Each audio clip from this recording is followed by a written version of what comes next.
Hey everyone, it's Matt from Akuma Mods. So today I'm going to show something that I've seen a lot of people ask about when using resin printing and cold areas. So thankfully I work in my basement and I have two heater vents that go right above my resin printer. So my resin usually stays at around 70 degrees Fahrenheit, which is approximately, I think, 22 degrees Celsius. So it's not that great, but it's not where the point where something's going to be happening with it. So this little thing is more or less for people that are looking for a way to keep their resin at a room temperature, or at least use it at a room temperature so they can actually print off of it. So anyway, I decided to scour the internet, and it popped in my mind that, hey, what about something that we can keep a bottle of resin heated? What about that? Well, so then, since I have a almost 1-year-old, I was thinking, what about bottle warmers for babies? Any type of bottle warmer would pretty much do. I mean, obviously, if you get fancy ones that fit an actual bottle in there, something like this size might not fit. And there are different shapes and sizes of resin bottles. So really, you got to be careful with what you buy. So I decided to go with A, the cheapest thing, and B, the easiest thing that I can use that doesn't have any hindrance on it. And so I came up with this. It is a USB powered heating pad. That's basically what it is. So there's a heating pad that's inside here. It's completely replaceable. And I'm not going to take it out because it's kind of a pain to get back in there. But you guys can kind of see all it is just coils in a pack. That's it. That's all it is. You plug it in USB and that's perfectly fine. So what I'm going to do right now is I'm going to measure, or I'm sorry, not measure, get a temperature range on our resin inside this bottle. Okay, so let's see if we can get this on there.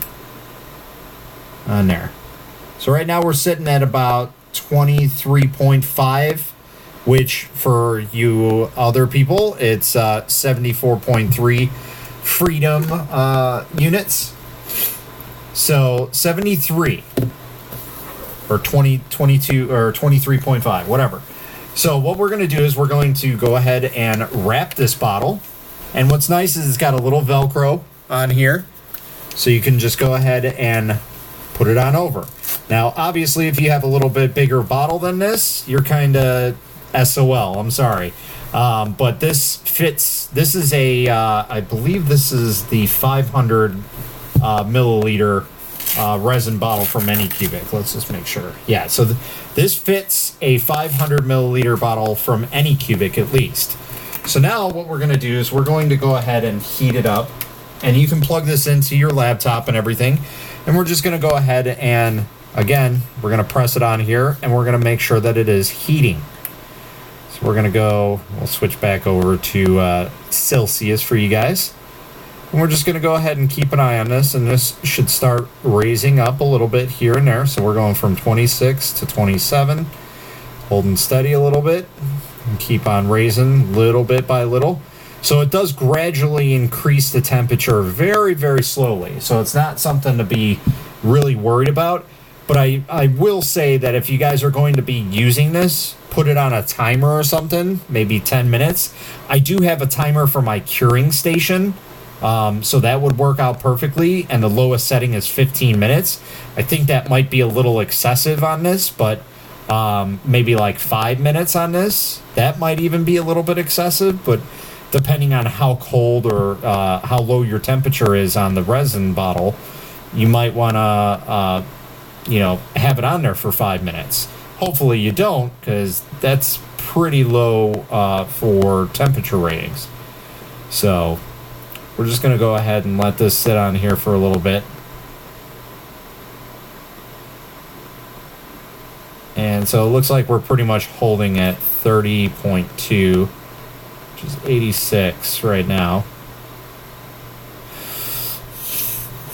And it does stop and heat up a little bit, so it is a little toasty, at least on this side, right where the connections are. So it doesn't seem like the whole pad is getting hot, and I'm hindering the temperature reading, so my apologies for that.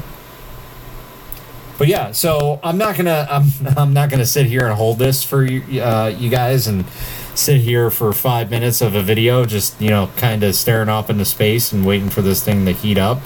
But that's my workaround for those people who are having issues where they have printers in a cold area, and this is my easiest and quickest and cheapest solution for any of you guys, is to go out and buy some sort of heating pad and go ahead and put it right on there. So you could even use a back heating pad. You could use those disposable ones that you can buy at like a Walgreens or a CVS for back pain. Hand warmers would work too. Those would be even cheaper, disposable.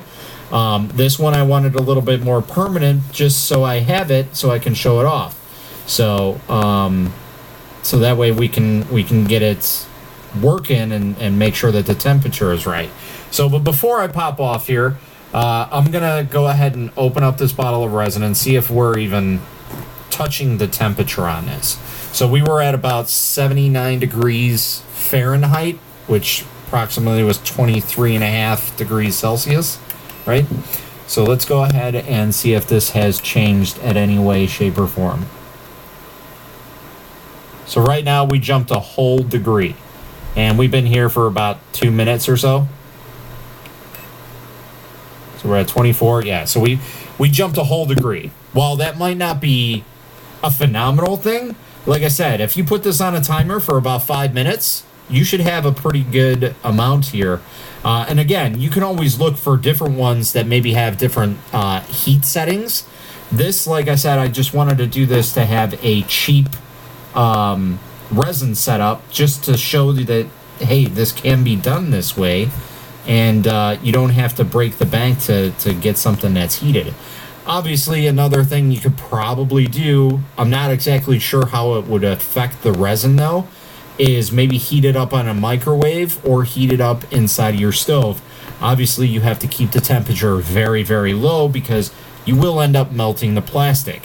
So we don't want to have it too heated, because then you're going to start breaking down the plastics, possibly the resin, I should say, not plastics, inside of the bottle. So you really have to keep a close eye on what you're doing with this. But I figured I'd put that out there for anybody that wanted to have a temperature adjustment for their resin that they use for 3D printing, because I know that is a big issue with maker spaces and being out in garages and things. It's really hard to keep that temperature at a certain rate. So for us who are in basements and are working out of heated areas, this is not really needed for us. So I hope you guys enjoy this. Like I said, in my several other videos, we got more videos coming on miscellaneous projects and upgrades and stuff for resin printing and retro gaming. So stay tuned. If you guys like this video, go ahead and give it a thumbs up. Go ahead and click that notification bell so you get notified when I have my next video out. And if you can, be great if you can go ahead and subscribe. I'd like to try and hit 1,000 viewers so we can go live again. So I have that ability back. But it's not really needed. I'm just more or less setting that goal for anything. But I thank you guys for watching, and I'll put a link in the description below of where I got this from. And that's pretty much it, guys. Until next time, happy printing.